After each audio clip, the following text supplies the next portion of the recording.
Hi all, welcome to my channel Pratyusha Charan. Hope you are all doing great. So ఈ వీడియోలోకి వెళ్ళే ముందు నా ఛానల్ని ఫస్ట్ టైం చూస్తుంటే సబ్స్క్రైబ్ చేసుకోండి, లైక్ అండ్ షేర్ ద్వారా సపోర్ట్ చేయండి. Now let's get in to the video. So ఈ వీడియో వచ్చేసి మా రామనవమి సెలబ్రేషన్తో పాటు నేను తెలుసుకున్న కొద్దిగా హిస్టరీ, రాముడు గురించి, సీతారాముని కళ్యాణం గురించి మీతో షేర్ చేసుకోవాలనుకుంటున్నా. Hope you will like the video and వీడియోని మిస్ చేయకుండా ఎండ్ దాకా చూడండి. అండ్ నేను ఇచ్చిన ఇన్ఫర్మేషన్ మీకు యూస్ఫుల్ అయితే ఒక లైక్ కూడా చేయండి. And first of all Ramanavami అంటేనే గుర్తొచ్చేది బెల్లం పానకం, వడపప్పు కదా. ఎంతమందికి బెల్లం పానకం అంటే ఇష్టం? నాకైతే బెల్లం పానకం చాలా ఇష్టం. అండ్ మీకు ఇష్టమైతే కమెంట్ చేయండి నాకు. అండ్ ఎందుకు శ్రీరామనవమికి బెల్లం పానకం డిస్ట్రిబ్యూట్ చేస్తారు అని దేవుడికి ప్రసాదంగా పెడతారు ఎంతమందికి తెలుసు? సో నాకు తెలిసిన కొద్దిగా ఇన్ఫర్మేషన్ మీతో షేర్ చేసుకుంటున్నా.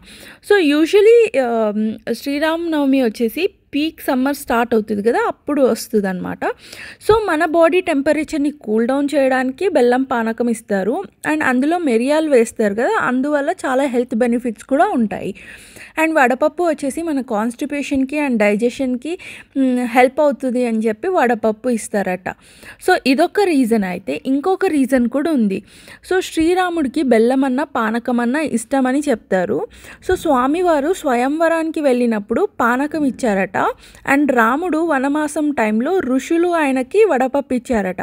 సో అందుకే ఆయనకి మనం ప్రసాదంగా వడపప్పు పానకం పెడతాము. సో అందరూ చేసినట్టే మేము కూడా వడపప్పు పానకం ప్రసాదంగా చేసి మా ఇంట్లో బాలరాముడు విగ్రహం ఉంటే ఆయనకు పూజలు చేసుకొని నైవేద్యం పెట్టి సింపుల్గా మా ఇంట్లో పూజను చేసి తర్వాత మేము ప్రసాదాన్ని స్వీకరించాము. అండ్ మా ఇంటికి దగ్గరలోనే ఒక టెంపుల్లో సీతారాముడి కళ్యాణం జరుగుతుంటే ఆయన కళ్యాణాన్ని చూడడానికి వెళ్ళి అక్కడే భోజనం ప్రసాదంగా తీసుకొని ఇంటికి వచ్చాము. సో ఇలా మా రామనవమి సెలబ్రేషన్ చేసుకున్నాము. సో మీరు ఎలా మీ రామనవమిని సెలబ్రేట్ చేసుకున్నారు? మీరు కూడా టెంపుల్కి వెళ్ళారా? కళ్యాణం చూసారా? కమెంట్ చేయండి. అండ్ మా బాలరాముడు ఎలా ఉన్నాడో కూడా కమెంట్ చేయండి. రామనవమిని ఎందుకు సెలబ్రేట్ చేస్తారు అనేది చాలామందికి తెలీదు. సో నా వీడియో ద్వారా ఈ ఇన్ఫర్మేషన్ని షేర్ చేయాలి మీతో అని అనుకుంటున్నా. ఆబ్వియస్లీ చాలా వీడియోస్ ఉన్నాయి, చాలా ఇన్ఫర్మేషన్ ఉన్న వీడియోస్ కూడా ఉన్నాయి. బట్ నేను ఎందుకు షేర్ చేయాలనుకుంటున్నా అంటే నాకు తెలిసిన లాంగ్వేజ్లో నాకు తెలిసిన ఇన్ఫర్మేషన్ షార్ట్ అండ్ స్వీట్గా చెప్పాలి అనుకుంటున్నా.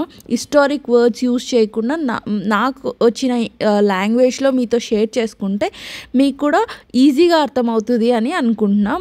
సో ఇప్పుడు రామనవమి ఎందుకు సెలబ్రేట్ చేస్తాము అంటే it is a celebration for the birth of lord Rama అనమాట. సో ఆయన వచ్చేసి 9th డే ఆఫ్ చైత్ర మాసంలో జన్మించాడు.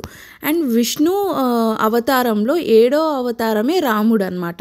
ఈయన బో అండ్ యారో అవతారంలో ఉంటాడు. అంటే ఈవిల్స్ని డెస్ట్రాయ్ చేయడం అనమాట.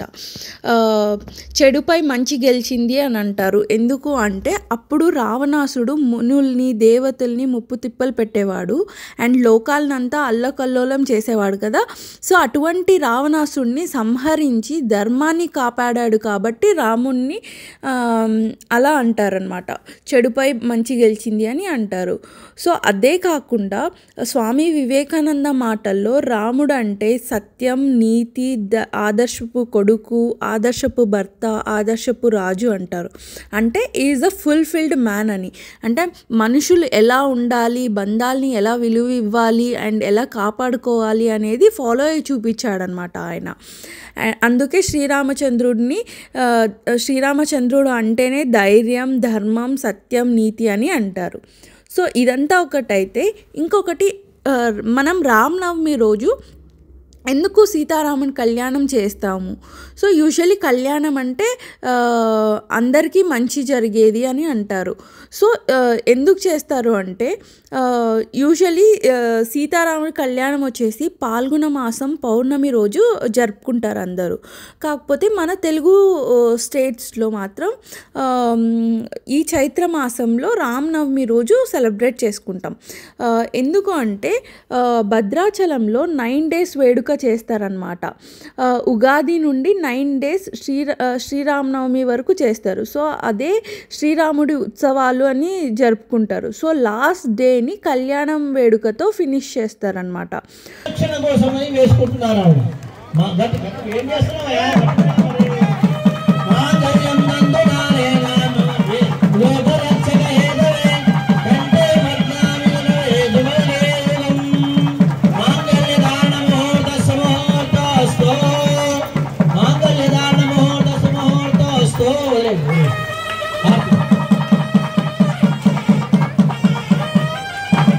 सीतारामचंद्र भगवान की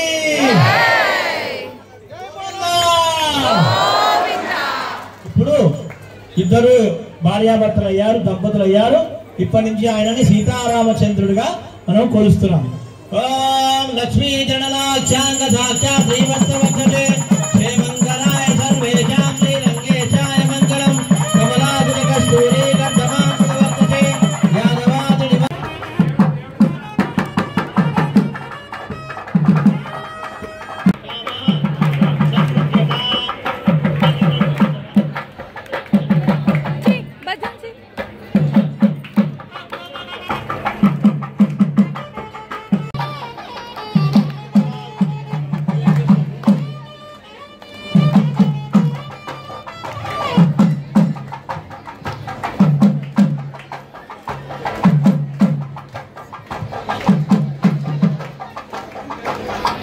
సో ఇదండి రామనవమి కథ అండ్ సీతారాముడి కళ్యాణం ఎందుకు రామనవమి రోజు చేసుకుంటారు అనేది.